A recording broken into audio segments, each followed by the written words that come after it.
جێژنەش جوانی زاحەیە لە ئینەوە چیت و یاڵا بڕۆ ئەتر هەر شیان کوتا شایانە کرد جێژنە قەدیم جێژنەوە چیە بۆ جێژنە لە مارێ مەخزات و ساحیبی مارێ وەچی ئەلان هەینە حیسا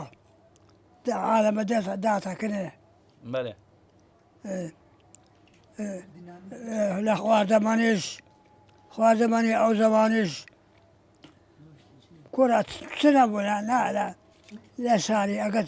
سەکرۆکەیانەوە هینابانان شتێکی پێیان هیناباگەنا چیزێکە نەبوو تێگەی خواردن چێ خوا نەزەرێک ئەویان واکە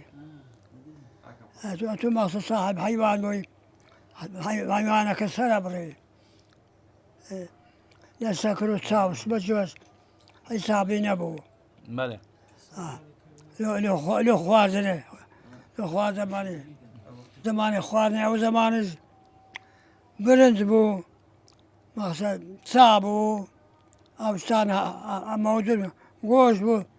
گۆشتش هەبوو گۆشت هەموو مارە گۆشت هەبوو چونچە حیوانداریە زۆر بوون ئەو زمانی گوندی وەچی ئەو گوندەی ئەهلەی نەبا دەمێگە دوازە مێگەری حیوانی لێبوون ئەی قوربانی شت ئەکرا کۆکرا قوربانی زۆر بوو ئەو کاتی خەڵق قوربانیە کرد قوربانی حسابی نەبوو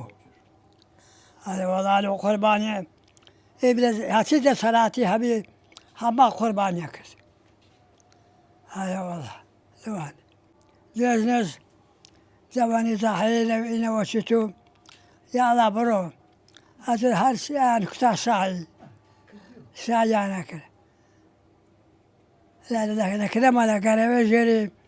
مەیدانەچی هەبوو یانە گۆگۆڕە شایە ئەجا ئەوانی زاحەیە هەموو بڕۆ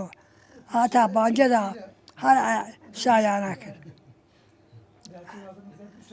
هەمووش چونە کرێک دیکە مەقسەد بڵێن مەگە دوو کەساکەی پێکرا هات بینە خۆم هەموو هەرە سوورە کرێک نانوشی سوێنە ئەتو ساحیبی مارەی منداڵی هەنا خوانچەی نەئی خواردنێ دائانرا هەموو گوندی هەچی هەبا مەقسەد هاتبارە مزگەفتێ هەموو داتە مزگەفتێ نانیانە خوارد لە مزگەفتێ دەگەرێک دیکە یعنی خواردنەکەەوە بردە مزگەوتێ و کاتی خواردنش ئەو زمانی ئەو زمانش برنج بوو گەرمە قوتا بوو ترش بوو ئەوەوە شیوانە بوو شایەتەکە دەتووە چوویە شایە و کاتی شایان زۆرەکە ینی ئەوەش نەبوو بڵێ وەڵا غەرەزە تێدا بێ من چی شێ و یا خۆشکەمێ لۆ توێ شایە هەمەتون